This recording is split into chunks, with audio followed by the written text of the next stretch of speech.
Think you're maxed out at 100% disability? Think again. What I'm about to reveal could be worth an extra $136 to over $10,000 per month in tax-free compensation that you might already be eligible for right now, but the VA isn't telling you about it. Today we're diving deep into special monthly compensation, or SMC, the VA's best-kept secret that could dramatically increase your monthly check. Most veterans have no idea this exists, and the VA is banking on your ignorance to save billions of dollars every year. Here's the shocking truth: 100% disability rating isn't the finish line. It's actually just the starting gate for some of the most lucrative benefits the VA offers. You could be leaving thousands of dollars on the table every single month.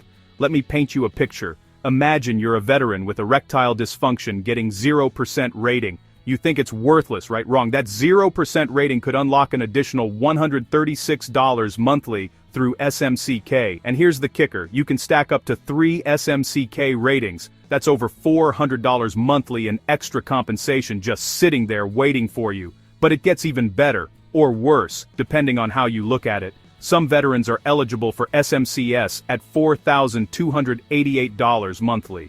Others qualify for SMC R2 at nearly $11,000 per month. That's over $130,000 annually, tax-free. Let me break down this maze of confusion for you.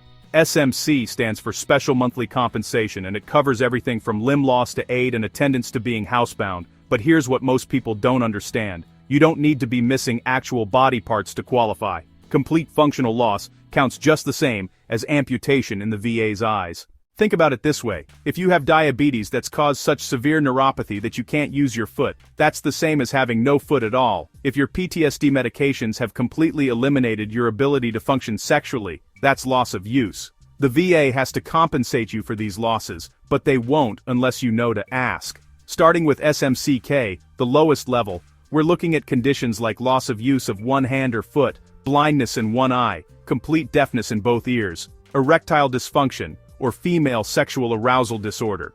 Each one of these gets you that extra $136 monthly, and remember, you can stack up to 3. Here's where it gets interesting for our female veterans. Military sexual trauma often leads to female sexual arousal disorder, which qualifies for SMCK. Breast cancer requiring mastectomy with 25% tissue loss also qualifies. These aren't just numbers on a page. They represent real compensation for real losses that impact your daily life. Moving up the ladder, SMCL kicks in at $4,767 monthly when you need aid and attendance for activities of daily living. We're talking about someone helping you bathe, dress, eat, take medications, or manage finances. This isn't your spouse making breakfast. This is needing physical assistance to function. The mental health angle here is crucial. PTSD, anxiety, or depression can be so severe that you become a danger to yourself or others, unable to perform basic life functions.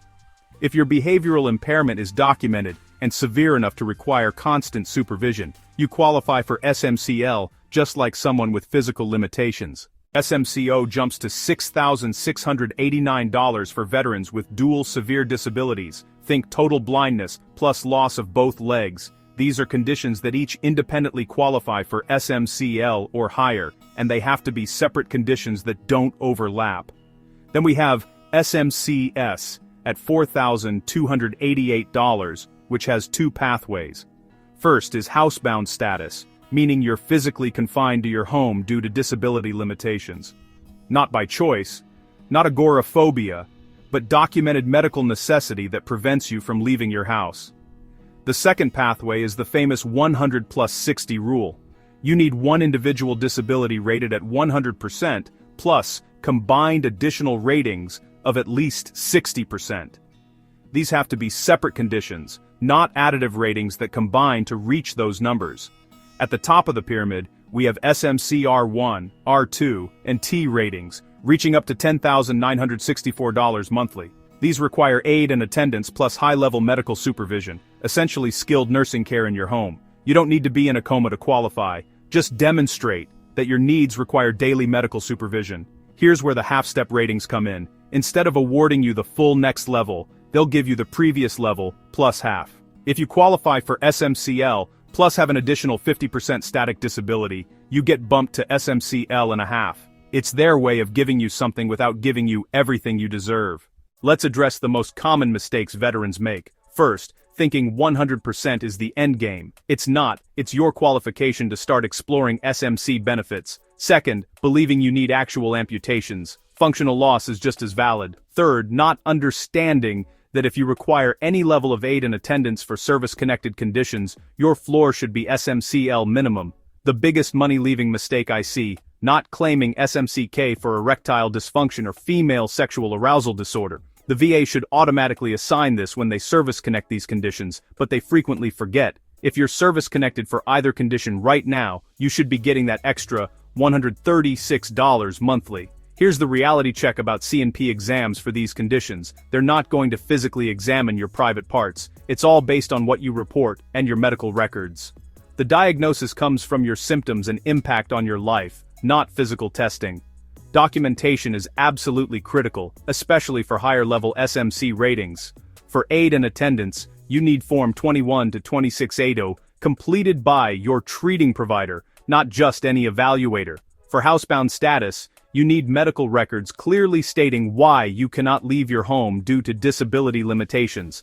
Family members and caregivers, pay attention.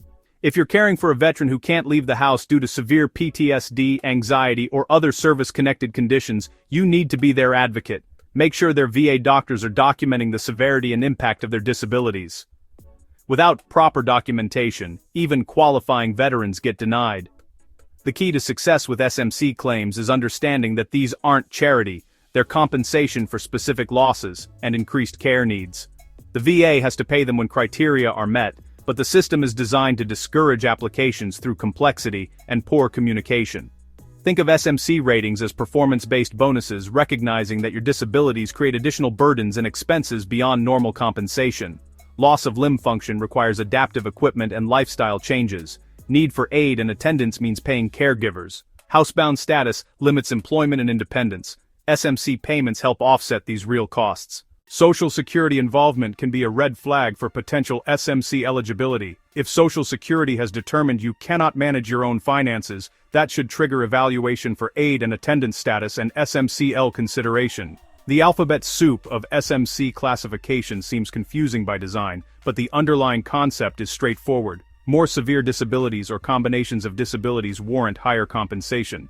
From SMCK at the entry level through SMCT at the maximum, each level reflects increased care needs and functional limitations. Veterans often self-eliminate from SMC consideration because they don't think they're disabled enough. Stop doing that. If you have any qualifying conditions like erectile dysfunction, functional limb loss, need for assistance with daily activities, severe mental health limitations, you potentially qualify for additional compensation. The documentation requirements vary by SMC level, but medical evidence supporting your claims is essential. For physical disabilities, focus on functional limitations. For mental health conditions, emphasize behavioral impacts and need for supervision or assistance. Remember that SMC ratings can stack and combine in complex ways. You might qualify for multiple SMCK ratings plus higher-level SMC for other conditions. The VA's job is calculating your total entitlement, but your job is making sure they know about all qualifying conditions. Here's your action plan. First, review all your service-connected conditions against SMC criteria. Second, identify any qualifying conditions you haven't claimed yet. Third, gather medical evidence supporting functional limitations and care needs. Fourth, file claims for any SMC ratings you qualify for. Fifth, appeal any denials with additional evidence. Don't let the VA's complexity discourage you from pursuing benefits you've earned. These aren't handouts. They're compensation for losses directly related to your military service. Every month you delay is money you can't recover, and the VA isn't going to volunteer information about SMC eligibility. The bottom line is simple. SMC benefits exist to provide fair compensation for veterans with severe service-connected disabilities that create additional care needs and functional limitations. If you qualify, you deserve every dollar available under the law. Your military service created these disabilities, and the law provides specific compensation for the resulting impacts on your life. Don't let bureaucratic complexity or VA discouragement tactics prevent you from claiming what's rightfully yours. The money is there, the law supports it, and you've earned it through your service and sacrifice. Take action today. Review your conditions, gather your evidence, and file your claims. Your future financial security could depend on understanding and pursuing these benefits that most veterans don't even know exist.